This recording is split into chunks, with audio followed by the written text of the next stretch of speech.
Bismillahirrahmanirrahim. Jihad is one of the most important doctrines of Islam, and it is all the more important that one must understand the perspective and everything which relates to jihad, which is clearly mentioned in various verses of the Quran. It has already been pointed out by me in various lectures that the most important statute in this regard is that jihad can only and only be conducted by an Islamic state. No person, individual, or organization has this right. It has to be conducted by a properly organized Islamic state, and today it can only and only be conducted to curb oppression, injustice, persecution, and such things. It cannot be conducted in any way to forcibly convert people to Islam. Now, whenever jihad is conducted, of course, there are certain moral principles which must be obeyed at all costs. For example, we know that even in jihad, we must honor all our promises.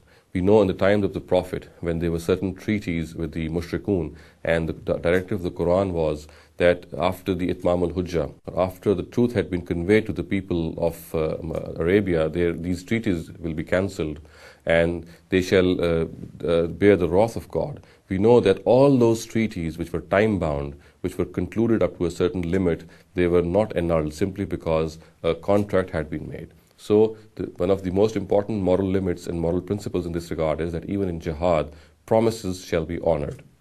Another important thing is when the army or the Muslim army sets out, it will not show off, it will not exhibit itself. This is not the right way. And the Quran is very clear about this thing, and it says, وَلَا تَكُونُوا كَالَّذِينَ خَرَجُوا مِنْ دِيَارِهِمْ بَطَرًا وَرِيَاءَ النَّاسِ وَيَصُدُّونَ عَنْ سَبِيلِ اللَّهِ وَاللَّهُ بِمَا يَعْمَلُونَ مُحِيطٌ. And be not like those who came out of their houses boastfully and displaying their grandeur, and those who stopped people from the way of Allah, even though Allah fully encompasses what they do.